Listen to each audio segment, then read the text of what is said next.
Assalamu alaikum wa rahmatullahi wa barakatuhu. Ahlan wa sahlan, marhaban. Welcome, guys. My name is Dr. Zaman. This is another Q&A live stream. Hope you guys are having a wonderful time. Hope you guys enjoying your weekend. So, Roots of Knowledge. If you guys are not familiar with this channel, this is a channel which basically I try to put up all types of content related to learning about Islam, the Arabic language, and anything related to that. So today, this series is basically dedicated to answering your questions. This runs on Saturdays, and I try to answer all the questions that you guys have. So without any delay, let's kick it off then. So ahlan wa sahlan, marhaban to all of you guys. Wa alaikum assalam, Boxing MMA, ahlan wa sahlan. You are first, officially, you are the first one to comment. And ahlan wa sahlan, Muhammad Ismail, mashallah. Kay, wa alaikum assalam, rahmatullahi wa barakatuh. Zaid, wa alaikum assalam, rahmatullahi wa barakatuh. Ahlan wa sahlan, marhaban, marhaban. So, this is, as you guys all know, Saturday night where we answer questions. Sal, yeah, that's an excellent picture of me. Don't know what's happened to that one. So, wa alaikum assalam, Tamim, ahlan wa sahlan, and Muaz, wa alaikum assalam, ahlan wa sahlan, wa alaikum assalam, wa rahmatullahi wa barakatuh. I'm very well, thank you very much for asking. Today is a nice day. It's a bit windy outside today. But without any delay, let's start off with the questions then. Right, so let's see. Muhammad Ismail has a question. When making qada for prayers missed during the days of Tashriq, do you do? So, yeah, it's recommended that you do the Tashriq, Takbirat Tashriq. Yeah, you should do them. Right? Just like the Salat should be performed in the way that you missed it, likewise the Tashriq should be done in that similar fashion as well. Is there qada for Qurbani according to Hanafis if one missed the Udhiyah? So if a person missed the Udhiyah, then they are supposed to give that amount as sadaqah. So if they have missed it, then they give that amount as sadaqah. Yeah. So there is technically a kind of qada for this, meaning that the Qurbani doesn't drop from you. Yeah, you still have to give after. So if it was done with an excuse, then obviously then there's no real sin attached to it. But otherwise, if there was no excuse, then the person may be sinful for that as well. So then have to ask for istighfar and tawbah. Right. So, can the amount be calculated according to other countries? It should be done according to the value of that particular of those 3 days. So of those 3 days of Eid, that's the value that should be worked out. Yeah, so like average in US is $200. In India, yeah, you can do that. So you can do it abroad according to the foreign value. All right, let's check out Curious Cat then. Let's see what you guys are saying, Curious Cat. Right, so where does this start from? Okay, so what is ilm riwaya al hadith and ilm diraya of hadith? I think I didn't answer this one. Okay, so I'll just type this in anyway. So ilm riwaya is basically the study of chains, and ilm diraya is the study of the text of hadith. Yeah. So open this, get some fresh air in. Oh, give me a sec. All right. Right. Next. If you caught Imam in ruku for at least 1 second, is your salah still valid? Yes. Still valid. If a person forgets to sit after 2 rakats and stands straight back up for 3rd rakat, and then as they read Bismillah, they realize they missed the sitting part, do they have to redo salah from beginning? Sajda sahu, yes. All they have to do is sajda sahu. Just Sajda, sahu. Okay. Right. Next one. Is Imam's tashriq sufficient for the follower? No, not sufficient for the follower. The follower has to as well. Is seeking knowledge and listening to Quran part of worship? If the intention is correct, yes. Okay, this is a repeat. Okay, that's the right question there. All right. For some reason, some of you guys ask a question, same question twice. All right. So next, is it jais to join an engineering apprenticeship with the RAF for British Army? Yes, it will be jais. Okay. Okay, let's check out some questions over here then. Right. وعليكم السلام Sufyan Malik. أهلا وسهلا أهلا وسهلا مرحبا مرحبا. Welcome Sufyan Sahib. Anything you can share from Dr. Abdul Razak Iskandar? So remind me at the end, inshallah. Yeah, I'll mention some things at the end. If you remind me, inshallah, I'll mention at the end, inshallah. So at the moment, I just want to answer questions first of all. Knock them all out. Okay, next, Muhammad Ismail. I've been studying Arabic for years. I have the confidence to pick up any advanced text, but what I am lacking is vocabulary. And I end up checking many words and reading a second time. That's excellent. That's what you're supposed to do. That's good. So you are in the learning stage at the moment. Yeah. So in other words, carry on this way, because you're gonna come to a point where you're just gonna have so much words that you picked up, because a lot of the words are basically repeating themselves. So don't worry about it. It's good. Having the experience is very good. You're not expected to understand all the words first time. Yeah, sometimes a book you might have to read it several times to pick up a lot of the words. Try to read different types of books. Right? Try to read Arabic novels, Arabic stories a lot. My advice would be. When a person is about to depart from this world, should her last words be La ilaha illallah?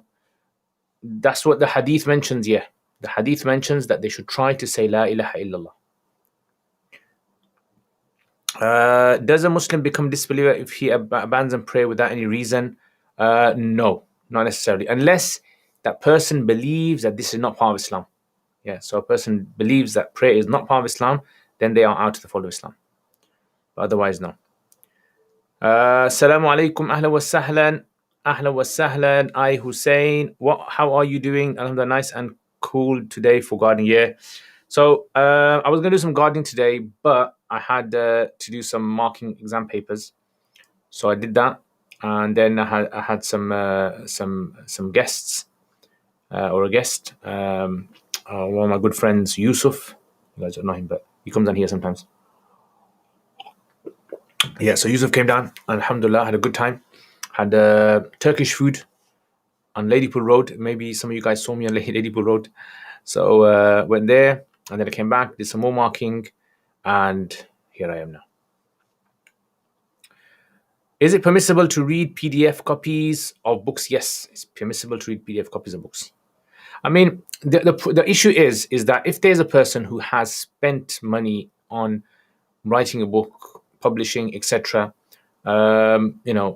is it something right for a person to just download the PDF? So if obviously the PDF has been put up for legitimate reasons, then it's fine. Otherwise, a person should try to contribute something to the writer, or the publishers, right? Contribute something, so at least they can get something for their efforts. But otherwise, it wouldn't be considered technically sinful for a person to read a book. But I personally would, if it's an expensive book and I can't afford it, then I'll use the PDF. If it's a book which I can afford, I'll try to purchase the book to help the author. I've started watching Musa Qudud Lays. Can I still watch it even though I don't understand the part where you talk about the vowels? Yes. Yeah, so just watch the third segment. So the first two segments are related to Arabic and all that. So what's the third part? That's fine. Yeah, Muaz, if you can ask me, inshallah, at the end. Yeah. Right, so let's check out some questions over here. Some curious cat questions. Okay, so how far do you have to live in order to be excusable from missing daily congregation prayers? So, what I would say is that if a person lives so far from the masjid that it would take them a long time to get to the masjid and back, and it would become very difficult for them to be able to continue the day, then that would be far. So, for example, like if a person was to live, like it could be different for different people. Some people don't have a car. Some people, might have a car, but maybe it's difficult for them to carry on, going there because of the distance or traffic or things like that. So what I would say is that if it's going to the masjid for average salat is going to take you about 20 to 30 minutes there and back, then that should be sufficient to go to the mosque. If it's going to take you something like 40, 45 minutes for an average salat, and you have to go work or you have to go to other places and it's going to make it very difficult for you, then for that person to either pray in a masjid, which is going to be easier for them, or in fact even pray at home would be permissible. Okay, so is it permissible to say inshallah only once after multiple affirmations, or do you have to say after every affirmation? Or you can say it once. So if you're talking about, like, if, for example, like if I'm saying, tomorrow I'll be getting up in the morning, I'm gonna have breakfast, and you said inshallah, that's fine. You don't have to say for every single one of them, as long as you believe that, look, it can only happen if Allah wills. That's the main thing. So the whole concept of inshallah is basically that you have in the back of your mind that Allah will do this, and by saying it on your tongue, it's something which affirms that. So this is basically how you have to do it. Okay, next on CC, does walking in front of someone who's praying dosit break their salat? No, doesn't break their salat.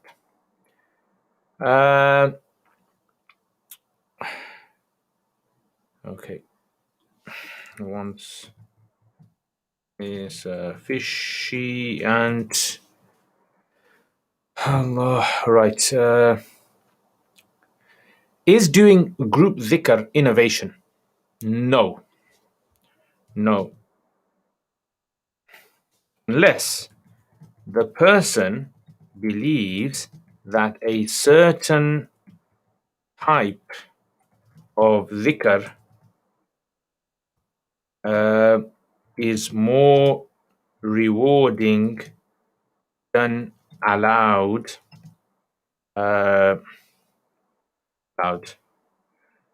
and which has not been mentioned by the early generations. So basically, what this means is look, group dhikr, whether you do it individual dhikr, group dhikr, allowed dhikr, these are just different modes of doing dhikr. The point is that you do dhikr. Now, in Islam, some things in Islam have been legislated, allowed, like adhan is a dhikr, but it's been legislated, allowed, right? So therefore, it's clearly more rewarding, more virtuous of doing it allowed. If a person, for example, like wants to do dhikr to remind people of something, like wants to say subhanallah aloud, then with the intention that they want to like wake someone up or make someone alert about something, or it says inna lillahi aloud, right? So these are also considered to be virtuous because it's been established from early generations that they said that. But if it's like a specific type of dhikr where everyone is saying, for example, la ilaha illallah, la ilaha, so saying it in this fashion, this hasn't really been established from the early generation. We don't have any proof that saying it in this way aloud would be more rewarding in this way. So if you believe that, then it would become innovation.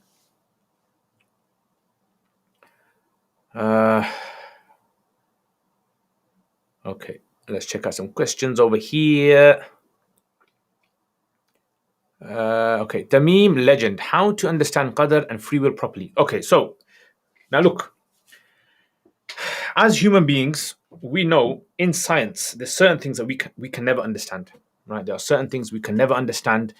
Like the scientists say, we need supercomputers to be able to understand certain things in the universe. Yeah, that's something which is sort of like understandable.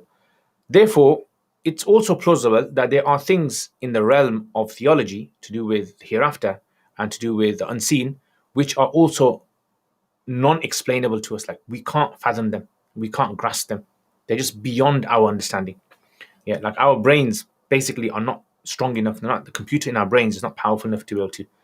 So qadar is one of them. And the Prophet ﷺ, he reminded the Sahaba about this idea of qadar.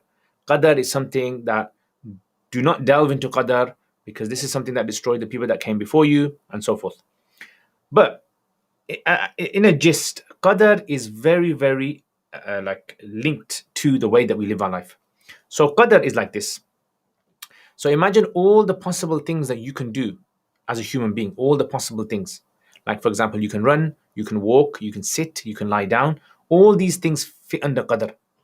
But there are certain limitations to this, right? Which are within the qadar, that you can't like break the laws of qadar. So for example, like maybe, I'm just saying, argue, maybe something like traveling at the speed of light, you can't do it. Unless Allah permits, obviously, that's something else. But you can't travel at the speed of light, or faster than the speed of light. You can't travel faster than the speed of light. Let's for argument's sake, this is one of them. So similarly, in qadar, there are certain things that are beyond our limitations. Okay, that's one understanding of qadar. So this is to do with all the measured things in the universe have a limit. The speed we can travel at, the speed at which our hearts can beat at, how much lung capacity we can possibly have, how big we can grow. All of these things fall under the qadar. Everything is precisely measured. Like imagine like a computer software program. Everything is precisely measured. All the fonts, all the size, paper sizes, all the measurements are all precise. You can't go beyond that.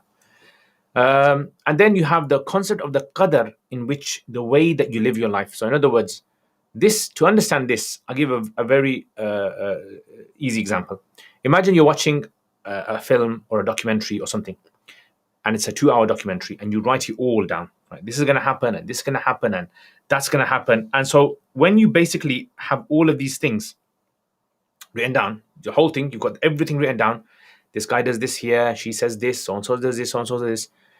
Now you bring your friend in, and you say to your friend, watch this documentary, watch this film, and then you start relating to him every single thing that's going to happen. So this is basically, you're not dictating what's going to happen. This is something which is already something that's happening, but you know it's going to happen. So in other words, if your friend was to watch this movie and listen to what you're saying, he's going to think you're in control of everything. And in the movie or in the documentary, nothing can happen without your say. So that's something similar of how qadr works as well. This idea of the divine decree of how we kind of, what time we get up in the morning and what we're going to do tomorrow and all these things. Only Allah knows all of these things, right? Because time is not a factor for Allah subhanahu wa ta'ala. Allah is beyond all of that. It says, that's why I said it's very difficult to be able to understand all of these things. But the way to, like I said, understand it is that we do what we want to do within the limited scope of the options that we have. Some options are halal, some options are haram. But Allah has given us those options. And then the intentions that we make, Allah gives us the ability to be able to do those things. That's the qadar itself. So let's say, for example, like I want to drive a car. I've got the ability to drive the car at 100 miles per hour. And I've got the ability to drive the car at 5 miles per hour, 10 miles per hour, 20 miles per hour. I can drive the car on the left-hand side of the road. I can drive the car on the right-hand side of the road. I can drive on the pavement. All of these things. However, the qadr, the ability that Allah subhanahu wa ta'ala gives me is based upon the intention that I make. So if I make an intention that I want to drive on the right-hand side of the road, I can do it. Maybe Allah will give me the ability. So this is where free will is limited. Yeah, free will is limited to the options that you have. I can't drive the car up the wall. I can't do that. That's outside of the realm of the qadr. Hope that explains it. Sheikh, you're beautiful. Can you give us a tour one day? Inshallah. Inshallah. It's not very very fantastically designed, but alhamdulillah, does the job. Inshallah, once I get decorations done and everything in my house, then inshallah I might change the setup a bit, but not yet. Wa alaikum assalam, Mullah, ahlan wa sahlan, ahlan wa sahlan. During the last days of Takbir Tashriq, if you join the Jamaat late and Imam finishes, everyone says Takbir Tashriq. Once you've finished, is it okay to say it quietly? Yes, you can say as many times as you like quietly. I mean, you don't have to say it aloud after Salat. That's just like, some mosques do it because they want to encourage people to say it, but you just say it once to yourself, that's all. Yeah, Allahu Akbar, Allahu Akbar, la ilaha illallah, Allahu Akbar, Allahu Akbar, alhamd. Next. Minhaj. Is it permissible to wear rings that are made of platinum? So technically, according to Hanafis, there is like early texts. Imam Muhammad rahimahullah was asked about wearing rings, and someone asked him, and he said silver. Right? You can't wear gold, silver. So in them days, there wasn't a trend of platinum and these other types of rings. So in this case, would he be allowed to wear platinum? So many of the Hanafis say no, you can't wear except silver, only silver, because Imam Muhammad mentioned about silver. However, some of the Hanafis argue that this is because that was the only metal, that was the common metal that was used for men wearing rings in them days. Because iron was prohibited, gold they couldn't wear, women wore gold. They didn't really have many other types of metals that they would make rings from. I mean, they had lead and these kind of things, but those were things that were prohibited by the Prophet ﷺ, because of like resembling things of Jahannam. I mean, if you ask me, although like I said, it's not explicitly mentioned in the Hanafi madhab, but I would say there would be scope for men to be able to wear platinum, in today's times. What happens to a person? What happens to a person who died with debt? If he had the intention of paying it off, then inshallah, hopefully his akhir will be good.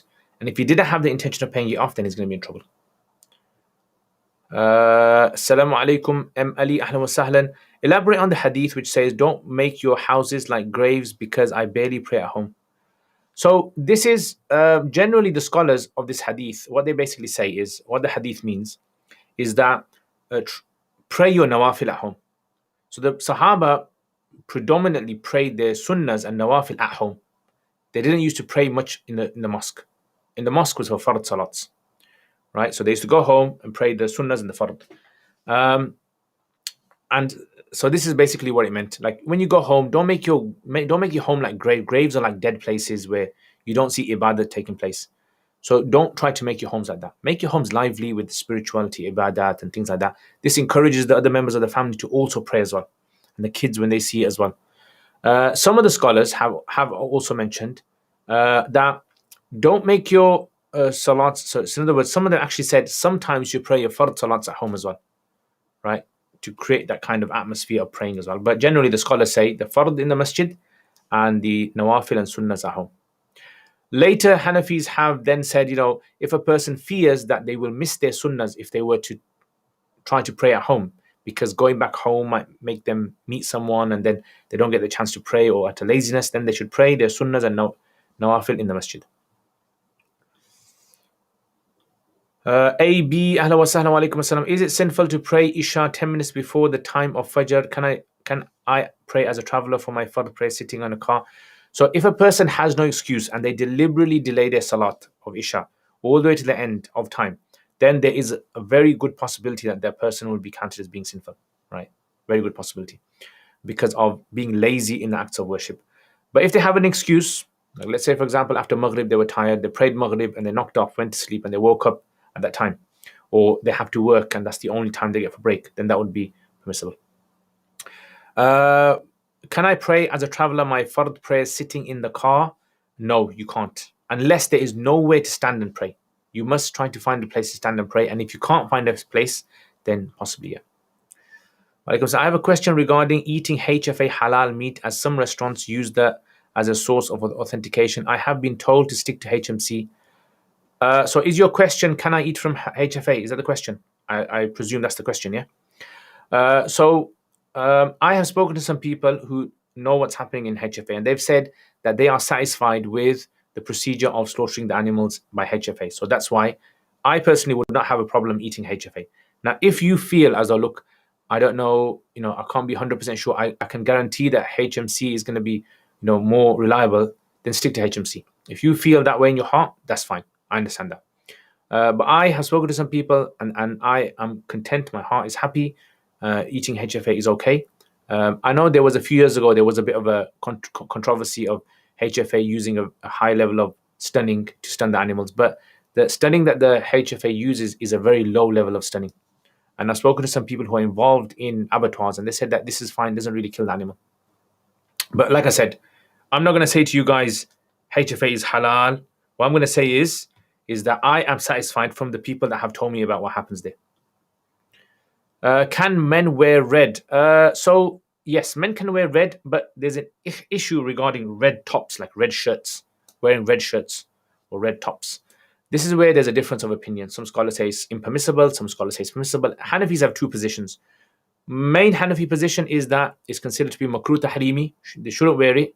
But other Hanafi position by Shurun Bolali and others say that it's actually considered to be fine. It's good not to wear, but it's fine. So yeah, so there's two positions on that, and I would say in this kind of situation that there would be scope for men to, because of the society, the way that red is not considered to be like a woman's kind of color. Assalamu alaikum. Can a female pray with niqab on in public spaces? Yes, she can pray with that. According to Hanafis, so I've mentioned this in my Quduri, if you watch my Quduri videos, that if a person has some sort of a barrier between their face and between the ground, it's fine. Yeah, so the Hanafis allow this as long as, obviously, the sajda is being done pressed against the ground. So that's fine. The skin does not have to touch the ground, basically. Arsalan, ahla wa sahlan, ahla wa sahlan. Alaikum assalam. If a man has paralysis and can't speak, and his wife says to him, raise your hand if you want to divorce me, or do an action that he can if you want to divorce me, and he does, is this considered to be divorce? So basically, what would happen in this procedure? These divorce issues are normally what we call judicial issues, court issues. So the courts will actually like try to ascertain what did he intend by this. So if he gives enough indication that what he meant by his hand movement that was a divorce, maybe he can write it down or something, then they'll consider it divorce. If they can't, and they can't find out from the man, then they won't count it as being a divorce. But yeah, if there is, for example, like if the husband is in such a situation where he is incapable of giving a divorce because he's paralyzed, she can ask for a khula, and then based upon judicial ruling, the judge may be able to step in on his behalf and issue a divorce on his behalf because he's unable to fulfill the wife's rights. Shukri Ali, ahla wa sahla, assalamu alaikum. Can you explain why people say that Islamic day starts after Maghrib? We ran a question. Yeah, so basically this works according to the lunar calendar. So according to the lunar calendar, the day actually starts from the night. So the night precedes the day. Yeah, so night comes first, then the day. So this is where it all starts from. Yeah, so this has been like an old tradition even before Islam. The night comes before the day.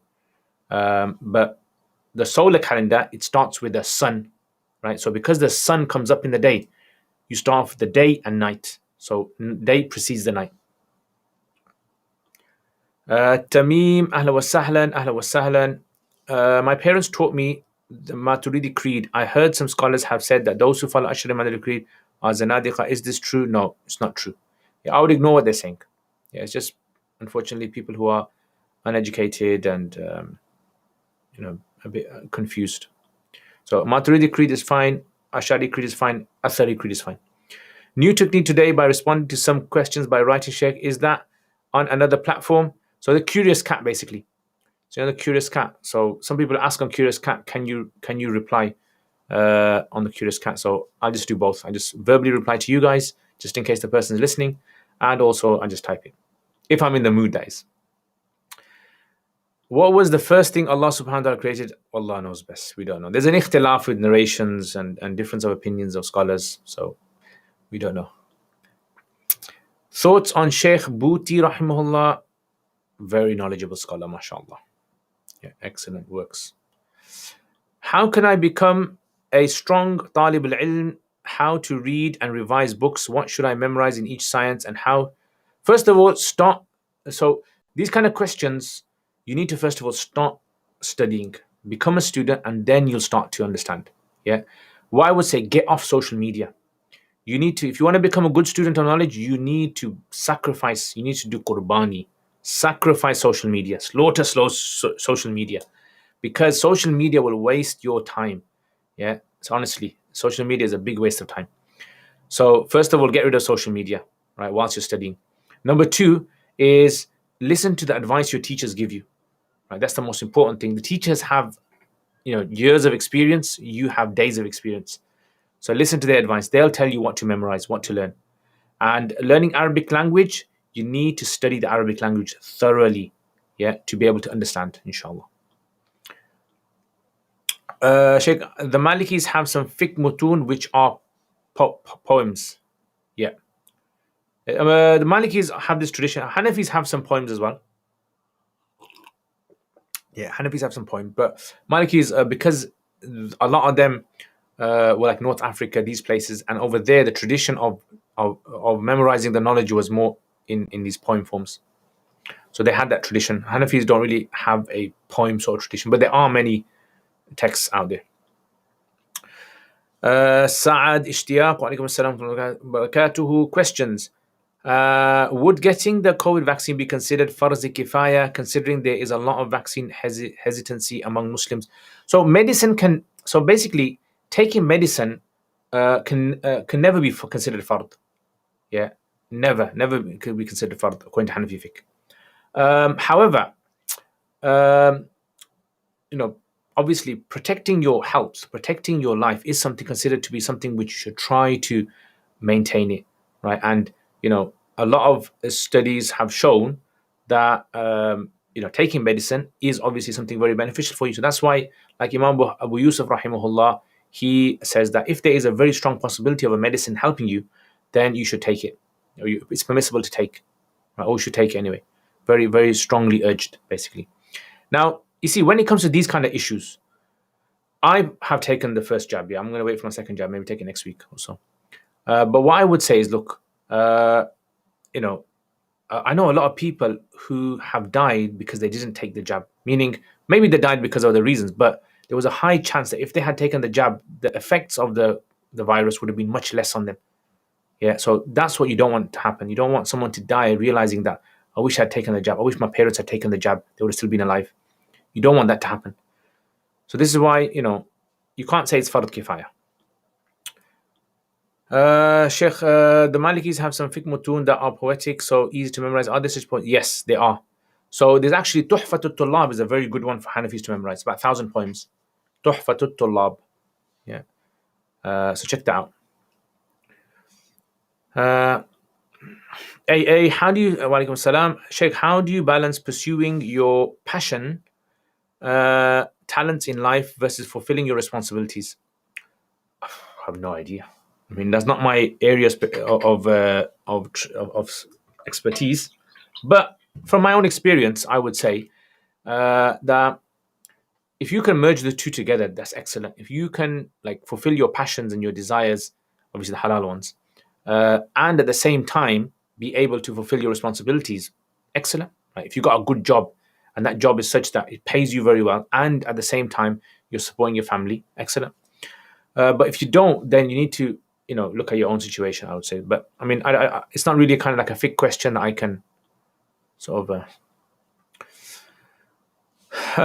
M. Ali, is it sufficient that there is other members of the family that pray at home? Hence, I pray. Yes, so that would be okay as well. But sometimes here is, let's say there's 5 members of the family, and 2 of them pray at home, and 3 of them pray in the mosque.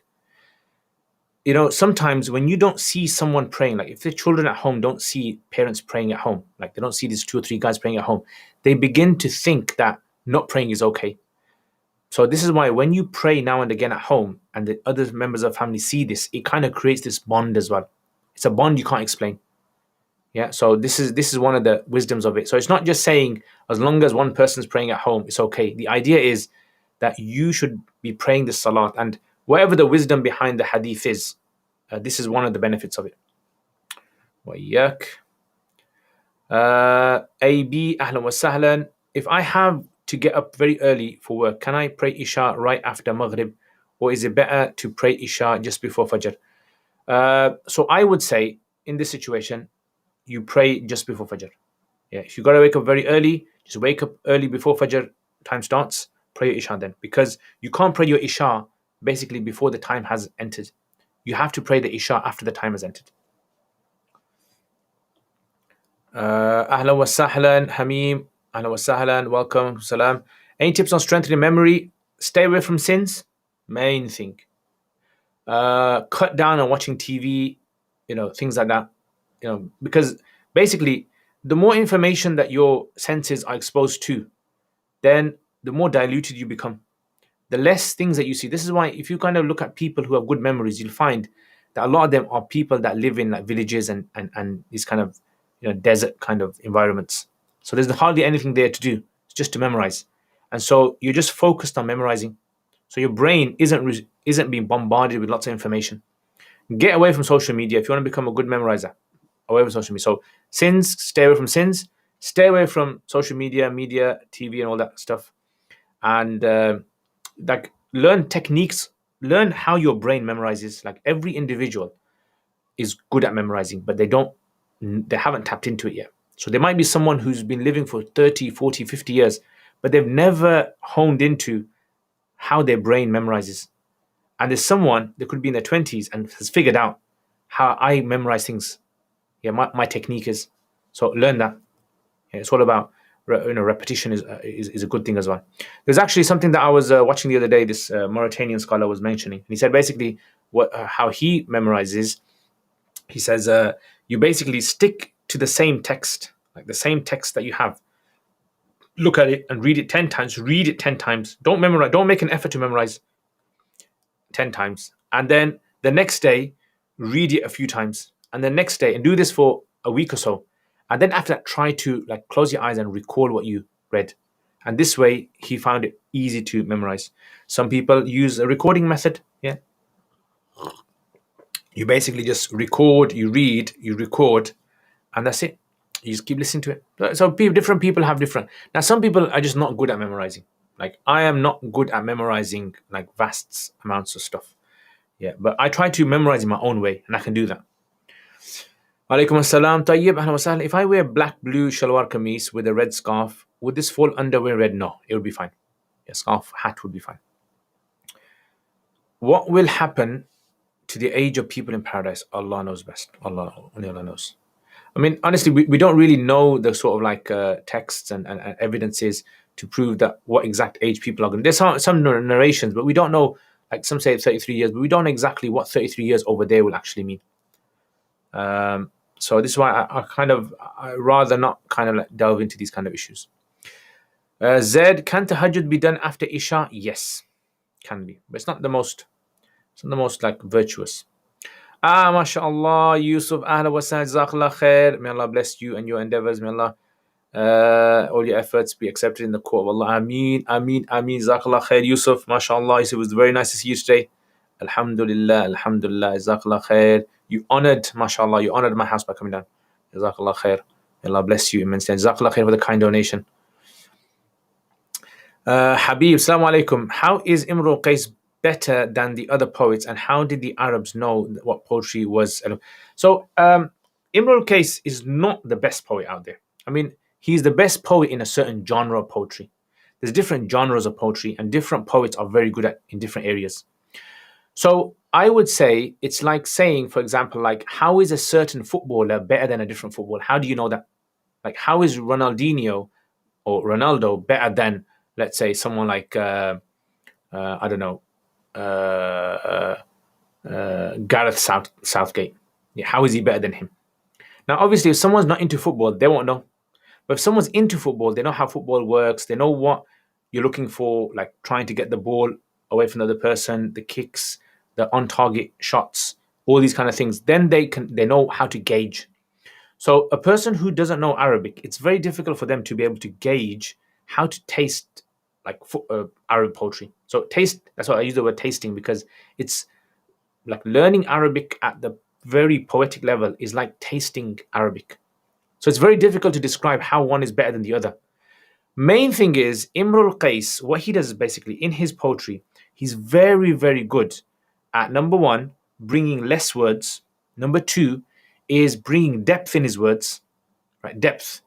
Number three is bringing like sort of like emotion in there as well. Very powerful emotion. So he's very good at these kind of things. And this is why I can't explain it in 5 minutes. It would require literally for me to go through lots of poetry with you guys and point out, okay, look at this, he says this. Look at he says this. Look at he says this. Yeah.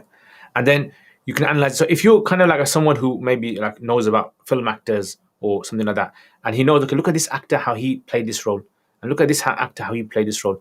And then you can see, right, how one actor is better than the other. That's basically what it's like.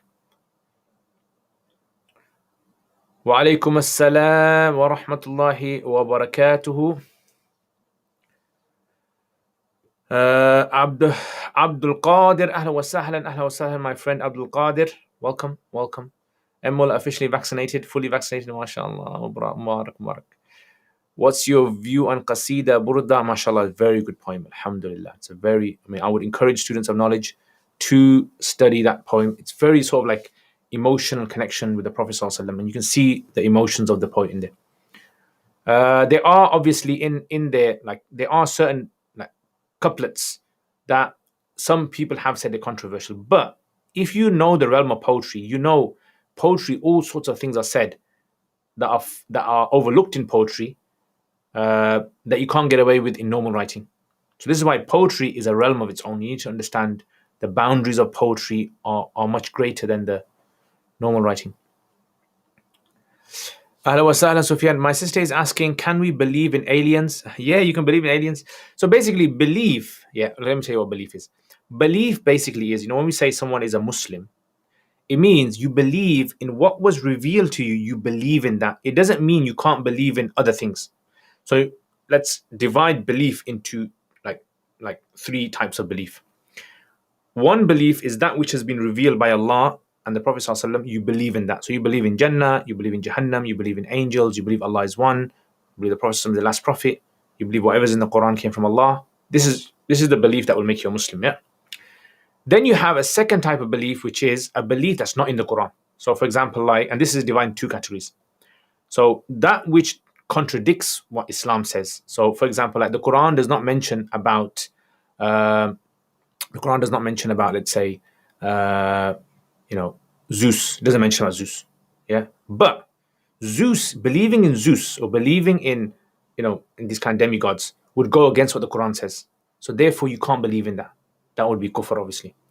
And then the third type is where you have things which are beliefs which do not contradict the Quran.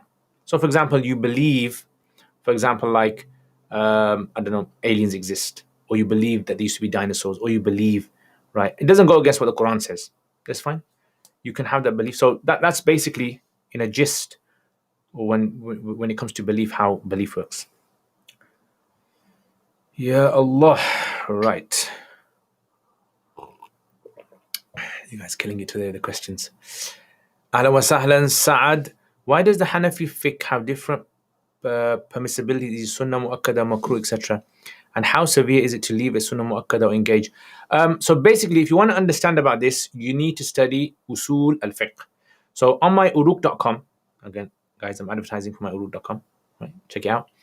On my uruk.com, I've got a course on there which is called the 28 Lessons of Usul al-Fiqh. If you study that, inshallah, all these things will be clarified for you. How the Hanafis have various hierarchies when it comes to labeling certain rulings as being fard and wajib and sunnah muakkada and mustahab and mandub and mubah and makruh, etc. So basically, it's a lot of it is to do with how we analyze evidence, grading of evidence. So evidence is like a staircase. Some evidence is at the top of the stairs, and some evidence is at the bottom, and some evidence in the middle. It all depends upon strength of the evidence, how it clashes with other reports, how clear the text is. So, again, I can't really explain it in 5 minutes, but let me try to give you like an easy example just to try and understand, so that you understand. So, for example, like let's take, for instance, ruling with regards to praying your salat. So, praying your salat is considered to be fard categorically because the evidences are so strong, so compelling that no one can deny it. Right? Fard, literally, Hanafi say, means if you deny it, you are potentially out of the fold of Islam. But let's say, for example, the ruling of reciting Surah Fatiha in your salat. We say, well, it can't be fard because it's not really mentioned in the Quran that you have to read Fatiha. Surah Fatiha is in the Quran, but it doesn't say anywhere in the Quran you must read Surah Al-Fatiha. Yeah, it comes in a hadith, but that hadith is not as the same strength as the Quran. So therefore, you can't call it fard. You say, okay, we'll call this a different level, wajib, which basically means that it's not at the level that if a person was to deny this, that they'll be out of Islam. No, they won't be out of Islam. But they will be considered to be deviating because they've left the hadith. And then you might have evidence which, okay, what about reading, let's say, surahs, for example, like certain things in salat. Like, for example, let's say reading, was it like salat al nabi? Yeah, durud sharif in salat. You mean sitting, in the last sitting. We say, okay, that's not in the Quran. It doesn't say in the Quran you have to read it in salat. Hadith are kind of like differing about it, so we call it sunnah muakkada, meaning that we know the Prophet ﷺ did it, but he never told anyone that you must do this. Like, he encouraged it. So this is why evidences would differ. And I would encourage everyone to study usul fiqh at some basic level, right? To be able to, if you want to kind of grasp Hanafi madhab. MashaAllah, I Hussein, Ana wa sahlan. Yes, guys, hit the like button. Yeah, hit the like button, guys. And if you like my tea as well, my kind of murky orange tea, hit the like button as well.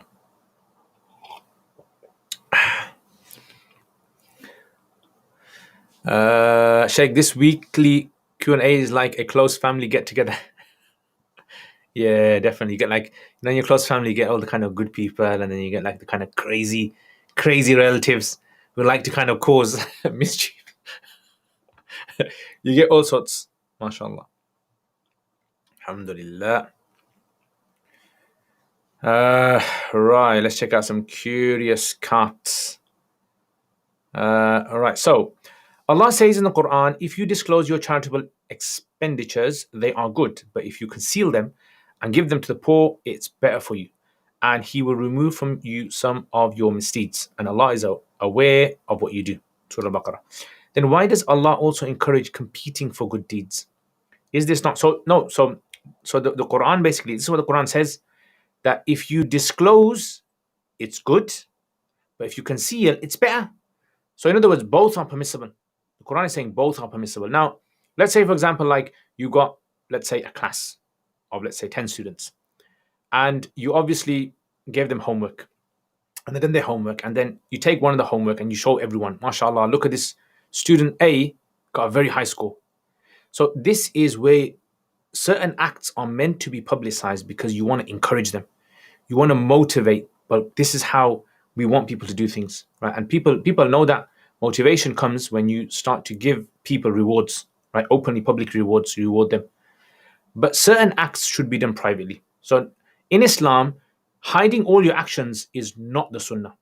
In fact, the Prophet ﷺ, there were many times where he would encourage people to be open about their charity and be open about their good deeds as well, right? And this was something, again, it was you can say public motivation as well.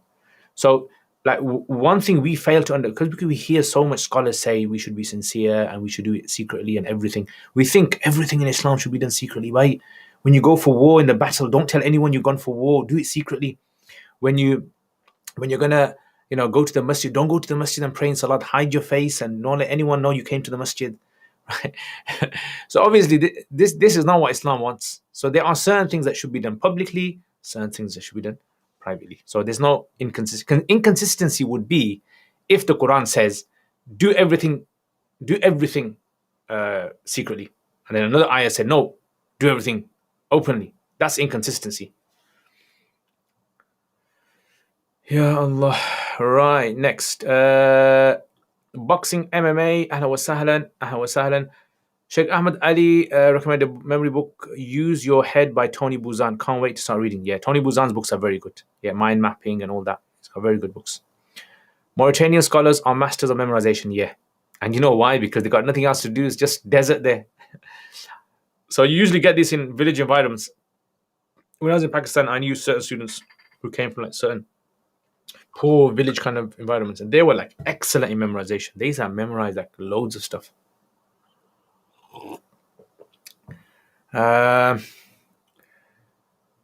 saw a poster for 6-year Alimia course in Sufa. Is it the same thing as studying in Darul Bari? I don't know what they study in Darul Bari, but I can tell you what they study in a Sufa Institute. So in a Sufa Institute, basically, in 6 years, the aim of the 6 years is to get a student at the end of it who can read Arabic, write Arabic, speak Arabic, can pick up literally any Arabic book and be able to read and understand most of it on their own.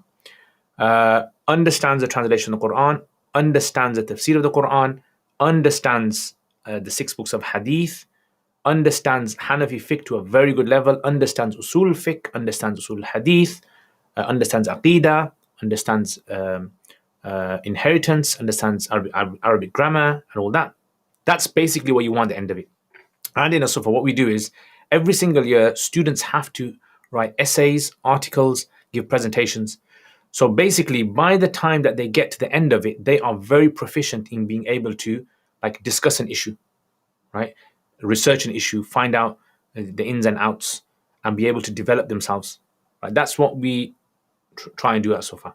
And then with the SOFA, we also have, in the last 2 years, they also have the option of doing the BA, which is partnered with Markfield Institute, which is basically you get a BA in Islamic sciences.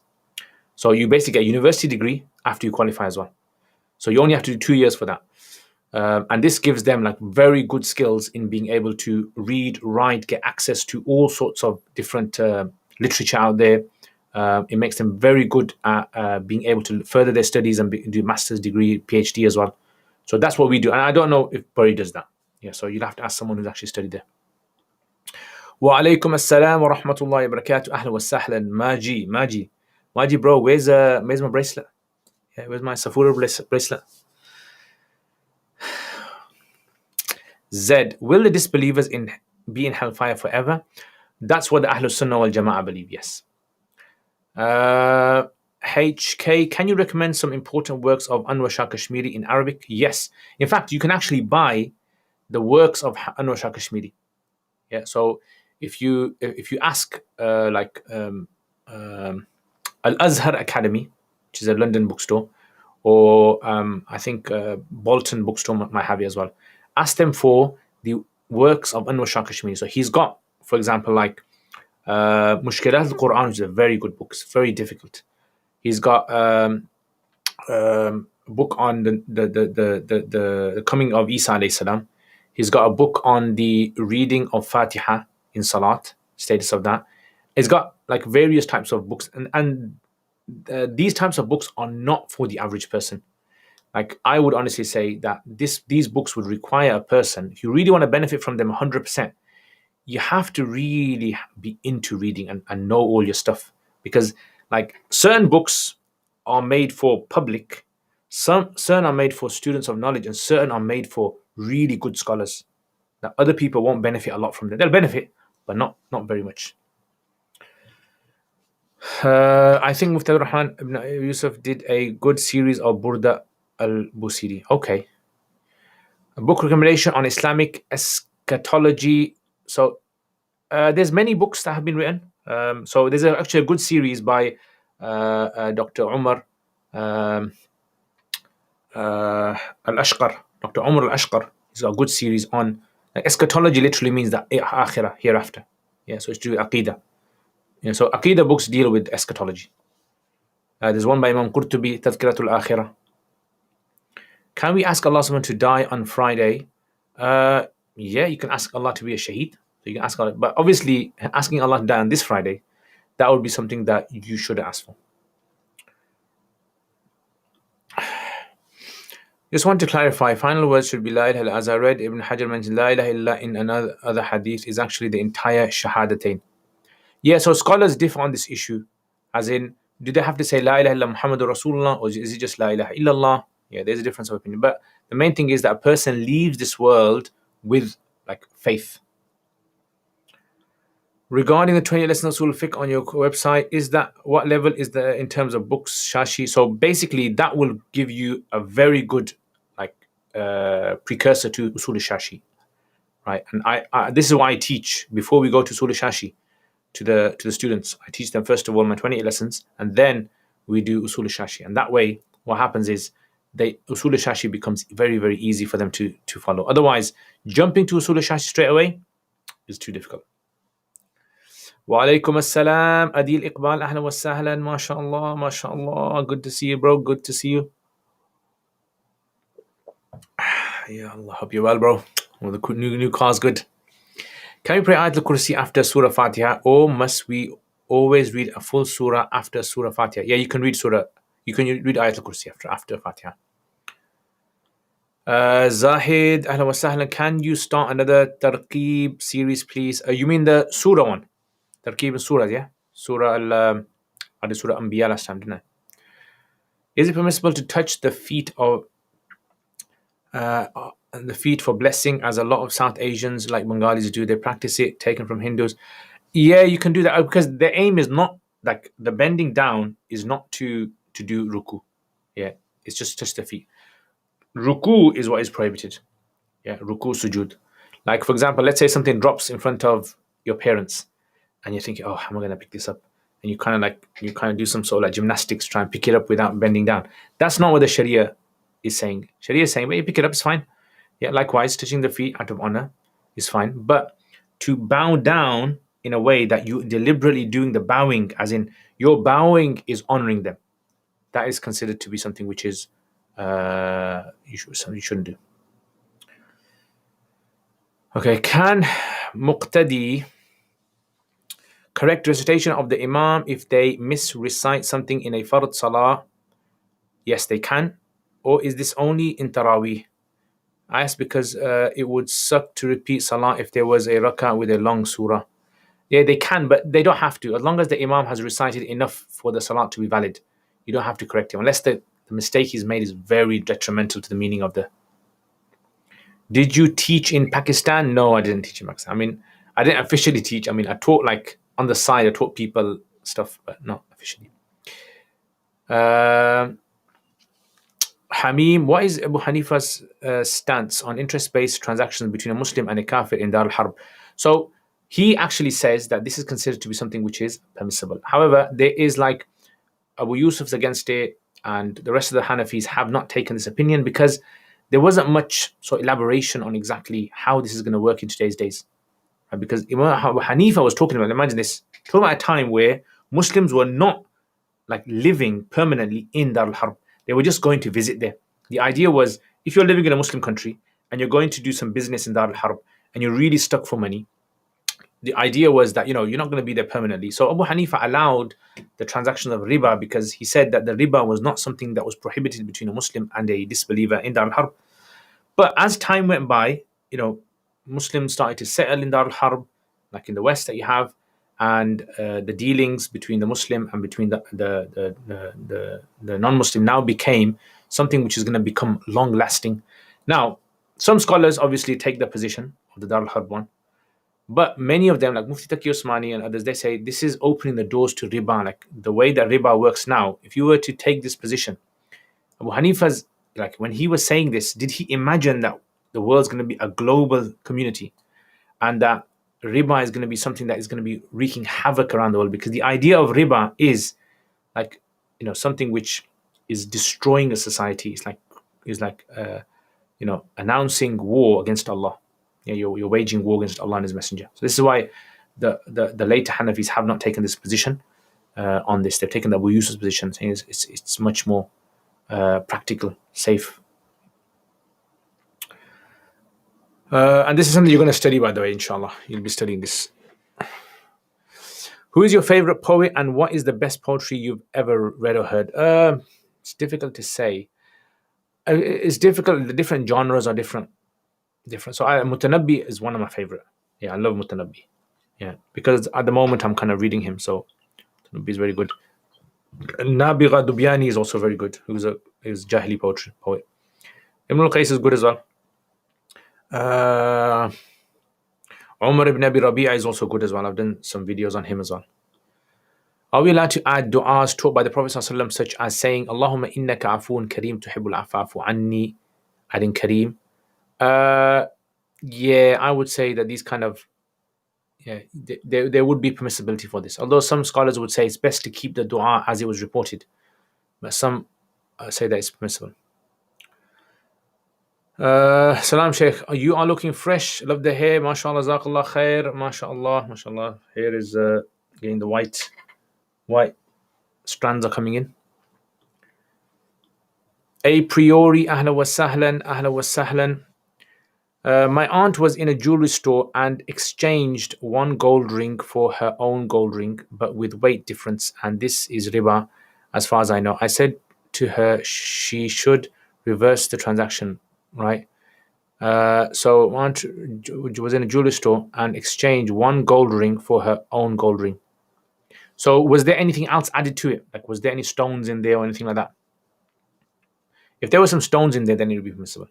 So if there's like stones in one of the ring, the stones in the other ring, that would have been permissible. But if it was just pure gold for pure gold and one's weight was more than the other, then that wouldn't be allowed. Yeah. Unless she gave some like money with it as well.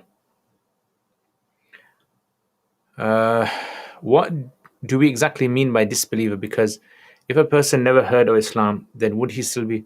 I heard this long discussion, so it's okay if you don't want to answer. Yeah, it's a long discussion. This is like ilm al-kalam goes into this whole discussion of what is a believer, what is a disbeliever. Yeah, so it's a long discussion. What actions to get? So basically, all you have to remember is, as long as you follow Allah and His Messenger, just concern yourself about that. You don't have to worry about disbelievers out there. You won't be asked about them. Okay, Zed, next. What actions to gain rewards to drink from the Kawthar well in the... Just follow the Prophet ﷺ. That's the main thing. Follow, pray your salat 5 times a day. Follow the Prophet ﷺ in giving zakat, in fasting, in hajj, in taking care of your family, in obedience to Allah. What is Diwan of Imam Shafi? Diwan Imam Shafi is what I do on Wednesdays. Have you seen my series on Diwan Shafi? Check that out. That's what it is. Abu Hanifa didn't have a Diwan from what I know. He wasn't like known for writing poetry. What about it being imitation of Hindus? The Hindus still do this like the South Asian. So it like Hindus do a lot of things. Hindus wear shalwar kameez. Just because Hindus wear shalwar kameez, it doesn't mean that we can't wear shalwar kameez. So the idea is that, is this considered to be an act of worship that they do?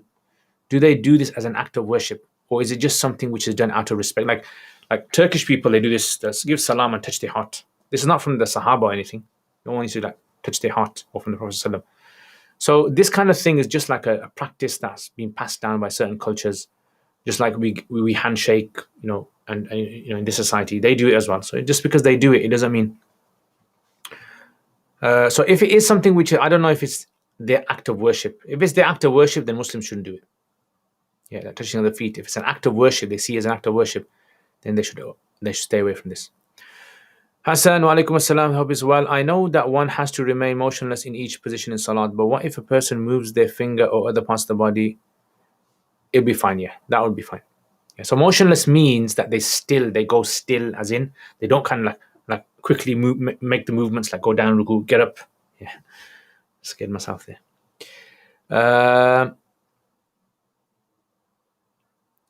What do we call a globalized world like that? Yeah, that's a good question. And that's what a lot of the scholars say, that Abu Hanifa's time, the world was very very simplified. But now it's become very complex. And so like new names for different geographical locations. What is Maqam Mahmud? Oh, it's a big ikhtilafi issue. But Maqam Mahmud, it literally means the position that is praiseworthy position, which is preserved for the Prophet ﷺ. I know you've done a few videos on Mutanabbi poetry, but could you please do more videos of him after you've done with Diwan Shafi? Inshallah. A lot of people ask me to do all sorts of poets, but inshallah I'll try to, because I wanted to move on to next something a bit more advanced, something like maybe Diwan of Imam Ali radiallahu anhu.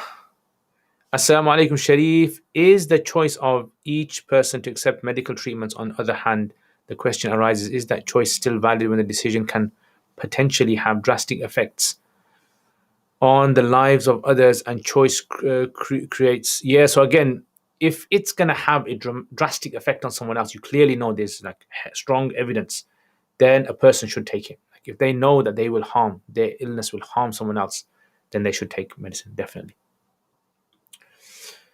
Paper money has no intrinsic value. Is gold, dinar, silver, dirham the real currency in Islam? Yeah, you can say so.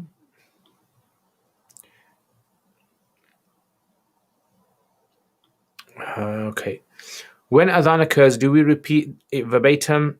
Many scholars say yes, except for hayya ala salah, hayya ala falah, you say la hawla wa la quwwata illa billah.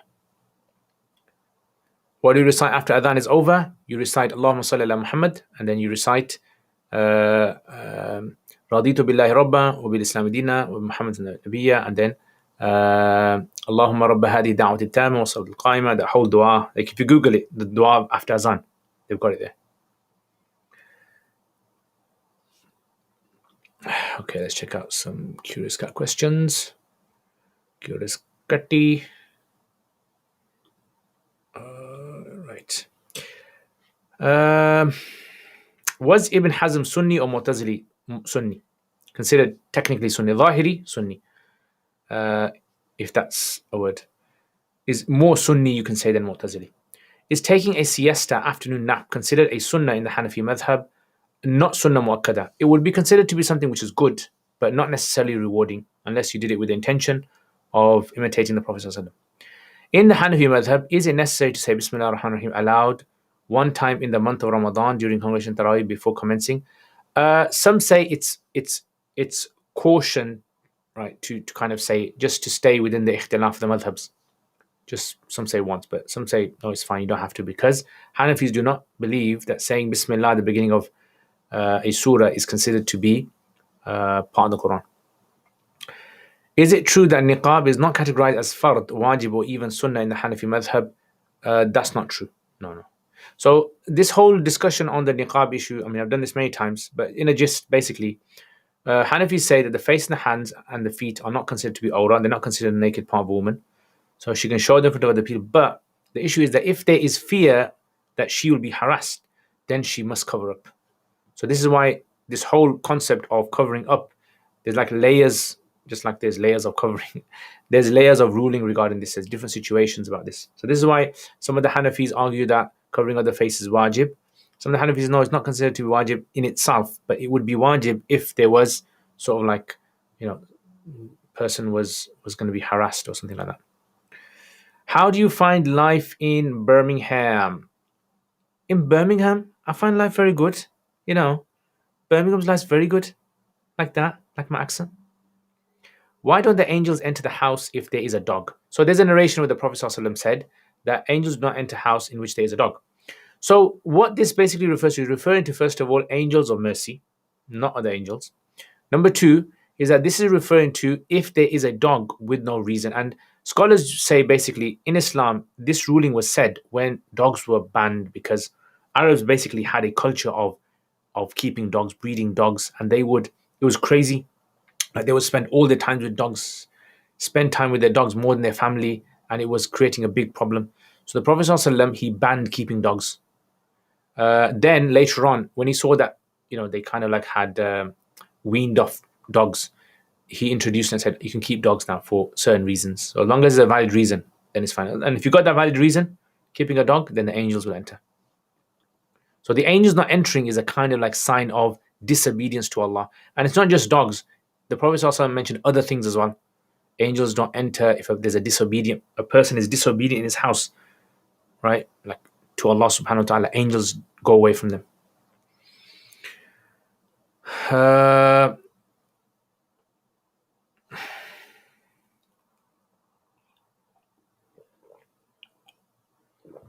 Ya Allah. Okay, so Saad Ishtiyaq. When adhan occurs, do we just repeat it? Okay, we're doing that one. Can you... Okay, we're doing that one. Okay, Tariq of Gabala.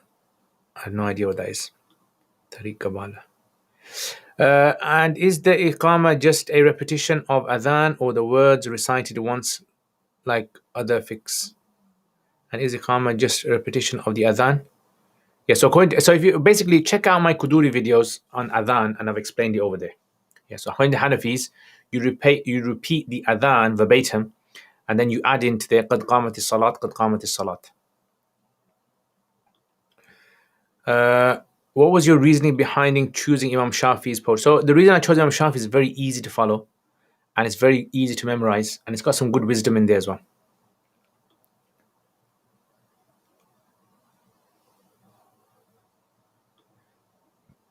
Can you do general tarkib, you mean, as in breaking down text like you did before? Yeah, inshallah. Inshallah. Ahlan wa sahlan, ahlan wa sahlan, Ali. What do we call a globalized world like that? I don't know what you call it. Honestly, don't know. Can I pay charity for qurbani? If you haven't given your qurbani, then you must pay charity. But if it's the qurbani days, you have to slaughter an animal. Can a woman become a qadi judge in Islam? Of course, yes. Hanafi say definitely. But she cannot become a qadi in something which she cannot testify to. So she can't become a qadi in penal code.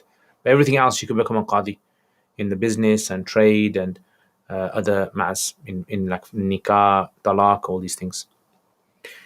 Back to Birmingham September, inshallah. Final year incoming, mashallah, mashallah. Mubarak, bhai.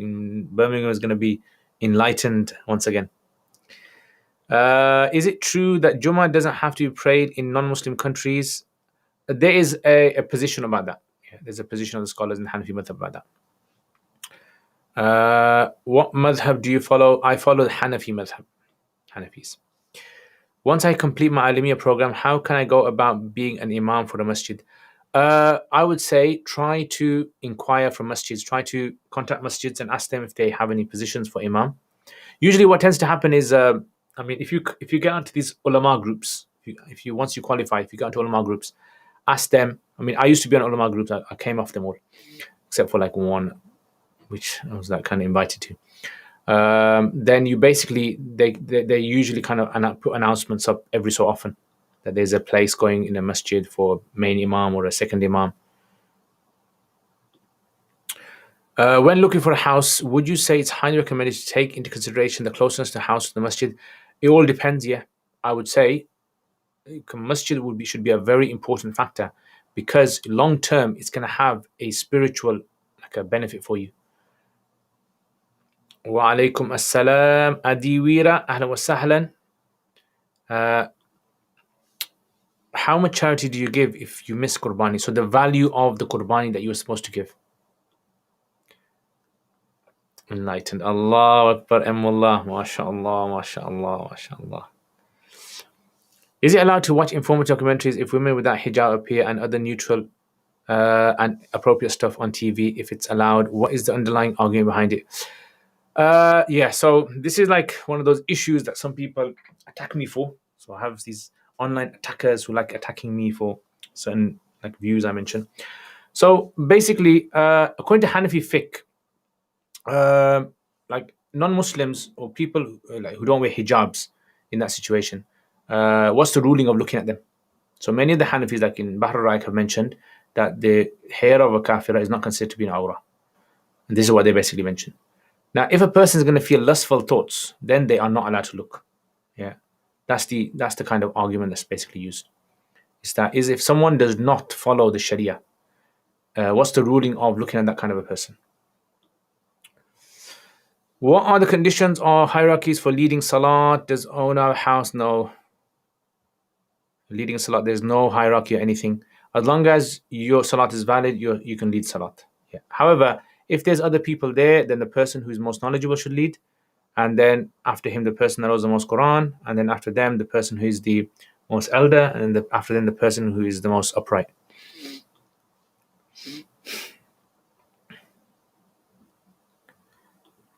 Ali, who is required to give qurbani is a woman in a nursing home who is old. A person, anyone who has basically is incapacity, meaning they are adult, sane, Muslim, and have about, well, in England it's about £350 savings after minusing the liabilities. Is Imam al-Kawthari Fiqh Ahl al-Ra'i book worth reading for a second year student? If you can read that, excellent. If you're a second year student and you can read that, that'd be very, very good. Yeah, definitely. Because that's basically a muqaddimah of Nasb al-Raya. He actually wrote that as a muqaddimah Nasb al-Raya. So it kind of gives you a very good understanding about background of Hanafi madhab. Ya Allah. Okay. All right, guys. So I've answered all your questions. I'm going to finish now. Okay. Is Islam just a religion or is it it depends what you mean by religion. What's the definition of religion? Also, or is it also a system of governance like democracy and communism? So Islam is basically, like, I wouldn't like to call like other religions Islamic religion. Islam is basically a way of life. This is what it is. Other religions are not ways of life. So Islam is a whole system of belief. It's a whole system of how we're supposed to worship Allah. It's also about how to live in your society. All of these factors are what Islam is about. So we get confused when we kind of bunch Islam with every other faith out there. It kind of like gets confusing, and we kind of water down Islam, bring down Islam to their level. Rather, Islam is the way of life that Allah has created us for. All right. Oh, some more questions will come. Assalamu alaikum, Muhammad. Ahlan wa sahlan. What's up? Are the chapters of Ibadat Quduri or Nur Idah better? See, it all depends. Quduri is actually considered to be one of the main texts. Nur Idah is not a main text. It's a good text to kind of to learn. But I would say, first of all, study Nur Idah, then do Quduri. Can we pray Ayatul Kursi after Fatiha? Yes, you can. Any thoughts regarding the location of Ya'juj and Ma'juj? Yeah, I think they're in my back garden. I have no idea, but I think this because my back garden. I tell you, man, the bees that came the other day. No one knows where they are. Anyone who says they know where they are is a big guess. Would it be correct to say that the fiqh definition of a mature person would change depending on the era society a person lives in? A 13-year-old versus 18-year-old, different levels of maturity. If you're a mature person. Not necessarily. Mature person basically means someone who's reached puberty, and the fuqaha are very clear about what that means. Would it be possible to join a Sufa if one had done a few years in another institution? Yes, possibly. But usually what we do is we test the student and we give them a test, and then we tell them which class they can go in. So if you've done like 2 years in one place, you can't go into our third year. You'd be tested, and if you qualify for our third year, you go into our third year. Otherwise, we'll have to put you in. It's happened, unfortunately, many times. Students have done 3 or 4 years at one place. They come to us so far, they've done our assessment, and we've had to say to them, you've got to go in second year. Or we put them in third year, and they can't even bear third year. So it's all depending on your level. Basically, if you want to get into third year, your Arabic has to be very good at reading. You've got to be quite good. Is it permissible to do behind Imam that says Sirat al-Lazina? Yes, it will be permissible. Shakira alaikum assalam. If prayer times on an app and local masjid are different, which one should we follow? Whichever one you're comfortable with. Yeah, so whichever app you trust and you know that the people that have based it upon good research, follow that. If you're not comfortable, then find out the local masjid that you trust, follow them. It's all about trust.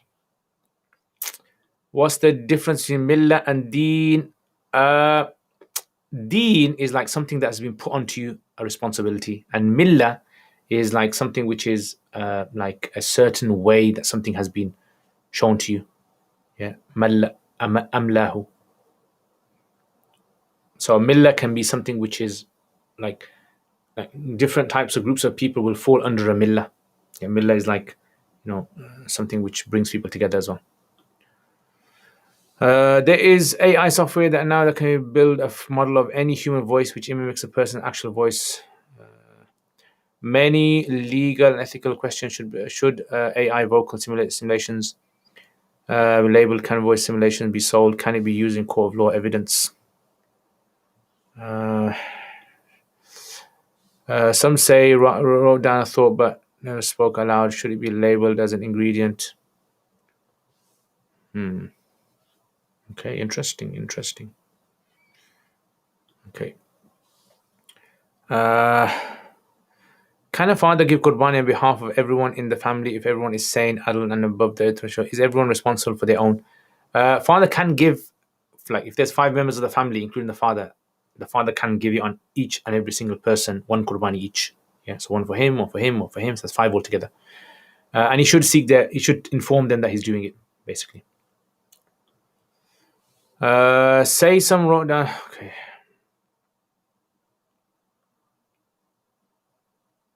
Should it be labeled like an ingredient? Say some wrote down a thought but never spoke.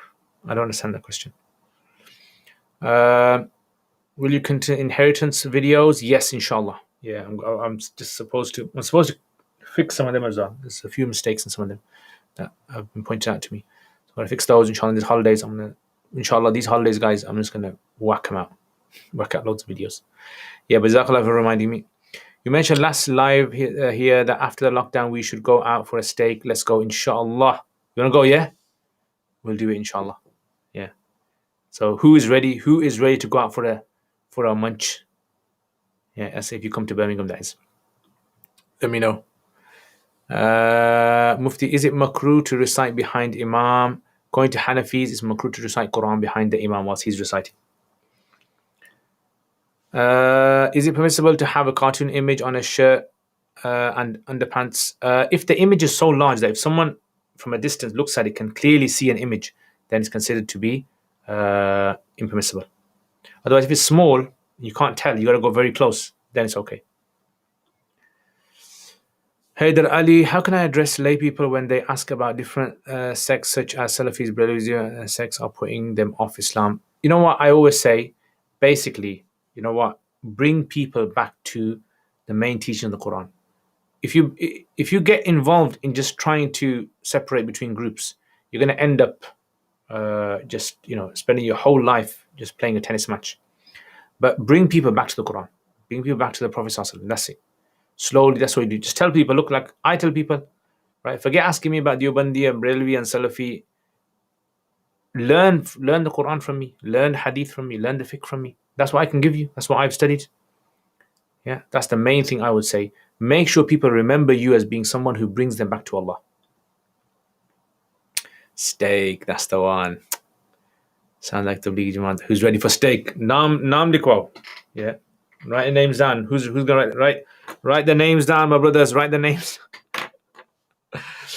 Allahu Akbar.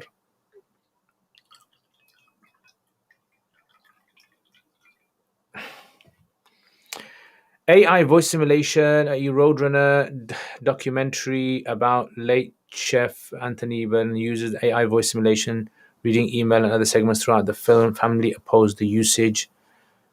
Yes, I mean, scholars need to, I don't know the answer to it, but scholars need to look into it. I think scholars should get together, do research, because it's one of those new kind of masail. But I don't know the answer to it. What's the permissibility of buying a house with a mortgage? Not allowed. Or buy a let mortgage for investment? Not allowed. Unless there is no other way for you to be able to live in a house and there's no long-term feasibility, then there's scope for it, to buy a house to live in, but not to invest. To what extent should we verify the meat of restaurants? Say some Muslim that is a sufficient, others say should be a reputable certificate. I mean, I personally, if I go to a restaurant and I see the guy and I know that this guy is selling halal, or ask him, that's enough for me. But if you feel that's not enough, you want to follow the certificate, then by all means do that. Tashkeel, that's the way, bro. That's the way. I was for 4 months. 4 months. 4 months to take you to eat a steak. 4 months to make a steak. We missed the podcast on Thursdays. Yeah. It's difficult to get the guys together, man. Difficult to get the guys. MashaAllah, Jazakallah khair, Mullah. Thank you very much for your kind donation. Ahla wa sahlan. Shafi, I think you subscribe to Mawrid. MashaAllah, yeah. Alhamdulillah, MashaAllah. Sheikh Shamsul Duha is doing good work, MashaAllah. I know him very well. And MashaAllah, I like supporting people who are doing good things for the community. So Alhamdulillah, keep up the good work. And give salams. Give him my salams. Alright, guys. So Jazakallah khair. And the questions. Questions have finished. Today is a bit stuffy day today. NS, Assalamu alaikum. If someone has given a person money to Qurbani abroad and they do the Qurbani abroad and do the Qurbani in their Eid day, but one is doing it the day later, what is the hukum? Yeah, this is a difficult one. This is. So let's say, for example, someone was doing Eid on Wednesday. They gave the Qurbani and they got it, that those people who they gave it to the agents, they got it done Tuesday before. Technically, the Qurbani is not done. They'd have to repeat it again. This is the position that I would say. you should know exactly when your qurbani is being, just to be on the safe side, especially if you're giving it abroad. However, some of the scholars would argue that technically he's kind of like given the qurbani for it to be done on the Eid. So it's like technically where the Eid is taking place, over there it was a valid Eid. So some have taken that. I would say that if a person there's many years and this has happened, then they can take the second opinion. But personally, I take the first opinion that you have to get your qurbani done after your Eid, on your Eid or after your Eid. Wa alaikum assalam wa rahmatullah. Ahla wa sahlan. Amina, ahla wa sahlan. Welcome. Welcome. If a person wants to study Islam full time after uni, one who has studied part time, for example, but will have a huge debt, what would you advise him? I would say, look into your situation, think about it carefully. Is the debt something you have to pay off straight away? If it is, then you obviously prioritize your debt. But if it's something that you know that you can delay for a while, then do your stuff. Sometimes Islamic studies, like for example, I know in a Sufa and in some places where you can actually get scholarships. So some places where you can actually get scholarships to study, and then on the side you can be paying off your debts. So there is that option out there as well. So I would say look into your situation, speak to the institute that you want to study at, and gauge.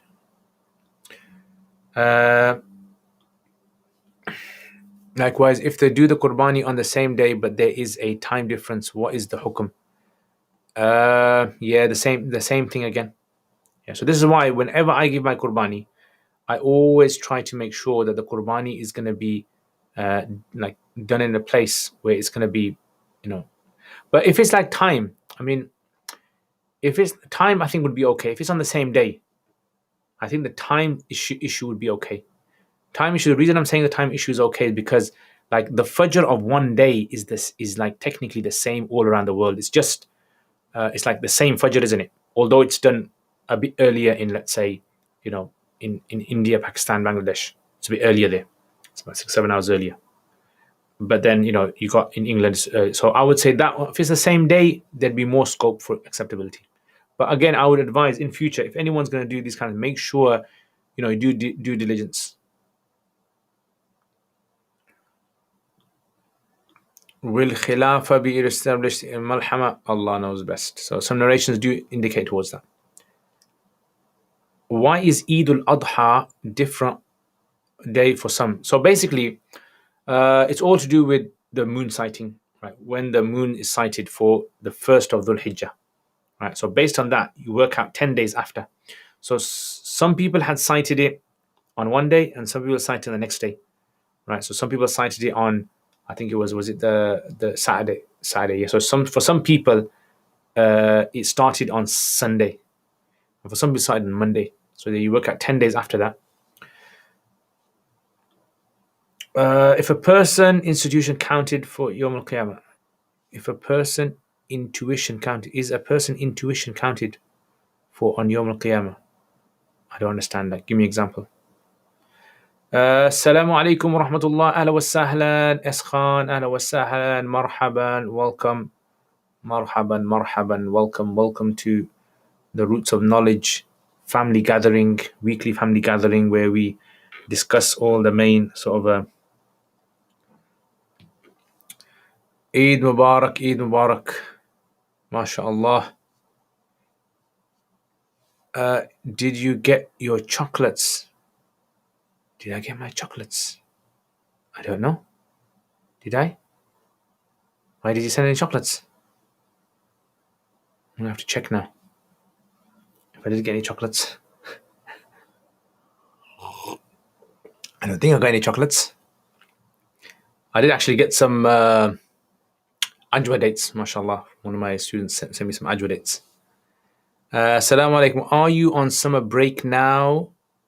Yes, I'm on summer break now. Chilling out, relaxing. Rock dawat. Ahla wa sahlan. But if you haven't prayed Eid prayer and they've done the Qurbani for you already in India, Pakistan, is that valid? Is it not a requirement that Qurbani is done after Eid prayer? So this is why I said, like Qurbani, technically, you should do your Qurbani after you've done your Eid. But like some of the fuqaha mentioned that if your Qurbani is in a place where it's like a village, after Fajr is sufficient for it to be done. So basing it on that, if it's in a different country, because it's the same Fajr on that particular day, this is why I said there's more scope for it.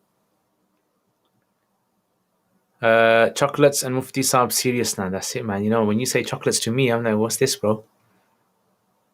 Yeah, you gotta like, if a person's feeling towards whether or not something is haram.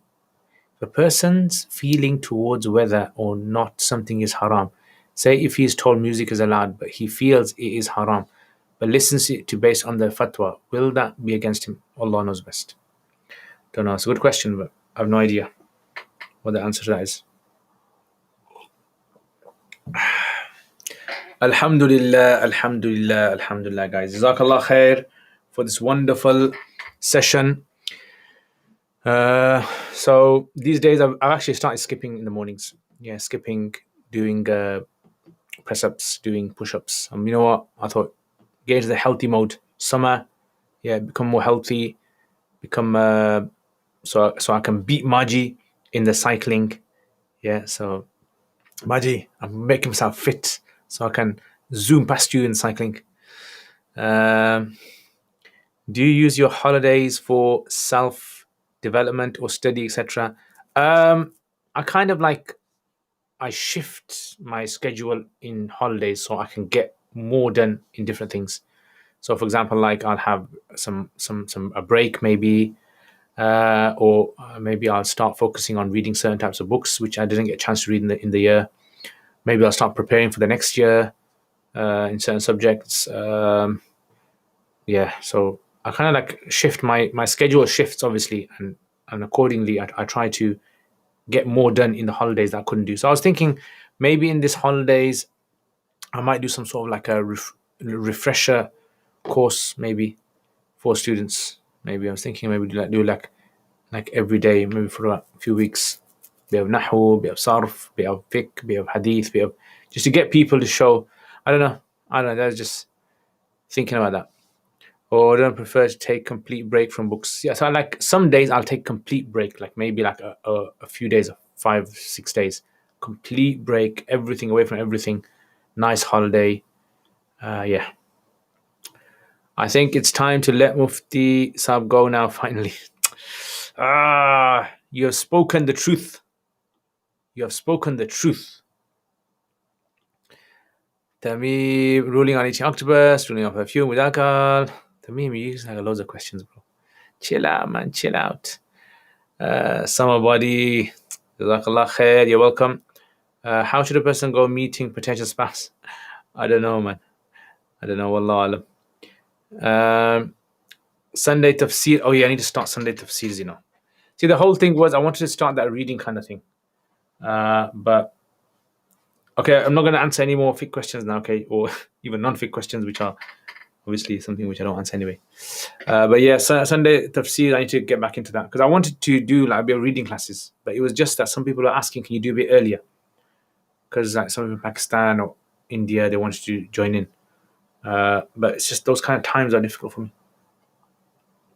So yeah, I think I'm going to have to start tafsir again. Yeah. Inshallah, inshallah. Yeah, Allah. So my strawberries have not been growing well. I don't know who's given nazar to my strawberries. Yeah, I've been showing my strawberries on my WhatsApp statuses and on my and someone has given nazar to them. Yeah, so Assalamu alaikum. What book classical have you been looking for but haven't found yet? Loads. There's like loads. But these are like some of the books that are sort of like not in publication. I've got a whole list of these types of books. There's some tafsirs, there's some grammar books, there's some hadith books, commentaries. Some of them, mashallah, are being printed. I was actually looking for the Al-Ridawi, Al-Muhit Al-Ridawi, yeah, which is actually for the first time been printed after so many centuries. But Thinking of traveling in the summer? Yes, I'm thinking of traveling. Surah Kahf, yeah, I think Surah Kahf, I think that's a good option. Surah Kahf is, yeah, definitely. Inshallah, it's going to be a long one, but yeah.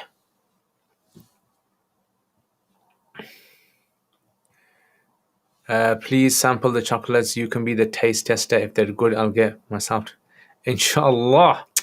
I am a taster, guys. If you send me food, if you guys send me chocolates, especially halal, obviously, not like, don't send me like bacon or something. If you send me chocolates, I will taste them. Yeah, I will sacrifice myself to taste them for you guys, and maybe I'll make a video of me tasting them. Yeah, and this is what kind of guy I am. I basically will do this for you guys.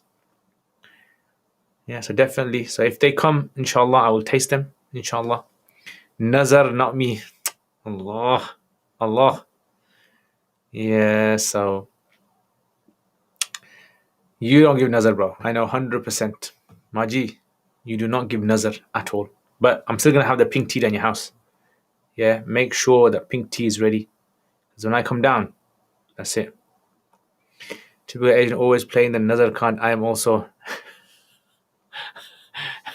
I don't understand. They were growing. So, literally, I was getting every other day, I was picking 10 to 15 strawberries. Yeah, off my two strawberry plants. And all of a sudden, they all stopped. They literally stopped. Nothing's growing. So I think something fishy going on. Yeah, something fishy going on here.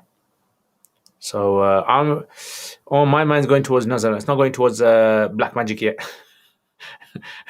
Someone I see in there doing black magic and to stop my strawberries from growing. Do you have halal bacon in UK? Yeah, so those turkey rashes, they call them. Yeah, we have those. It's not that amazing. I don't know what real bacon tastes like, but I mean, okay, if I've tasted bacon flavor crisp, then I know what it tastes like. But it's just fertilizer. You're actually right. It might be that fertilizer issue. I'd put a bit more of that tomato fertilizer in there. No fishy business. Yeah, I don't know, man. Anyway, guys, jazakumullah khair. Thank you very much for another wonderful session today. And inshallah, I'll see you guys, inshallah, next week, hopefully. I'm going to try tomorrow. I'm going to be putting up the vlog about the bees knees. Yeah, so inshallah, you're going to see that. And what I've done is I've done some dubbing over it. So let me know what you guys think of that. Yeah, so I've done some dubbing over it.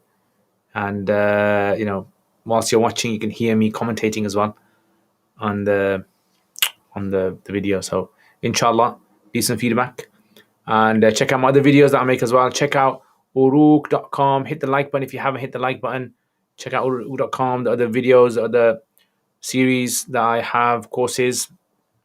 And inshallah, I will see you guys next time. Jazakallah khair, Tamir, Jazakallah khair, Abu Safura,Eskhan, Hassan, Emullah, Sharif. Emullah, Jazakallah khair for your kind donation. MashaAllah. May Allah bless you immensely. Sharif on blog vid seen price in stores 99p. Is that pounds? No, 99p means like what you call cent, a cent. That's what we call a p, penny. 99 penny. So it's basically one less than a pound. One less than a pound. So do you like seeing that kind of stuff? Americans do. Americans like seeing like what our shops are like and what kind of streets we have and what the setup is here. Do you guys like that kind of stuff? Because a lot of the time we kind of take a lot of things for granted. We don't realize what people out there who are outside of the UK, what kind of things they're interested in watching. Yeah, because you guys might just like me just going around with my camera and just recording just someone walking the dog or someone going to the park or someone going into the pharmacy to buy some paracetamol for themselves. I don't know. What do you guys like? Yeah, promoting Birmingham Sharif. You guys might like listening to my accent. Yeah. I know once someone said they like listening to Birmingham accent. And I was thinking, mashallah, this is what I've been saying to people for 39 years of my life. Yeah, that you guys like listening. You guys, why don't you like listening to Birmingham accent? Birmingham accent is the best accent in the entire world. You know what I mean?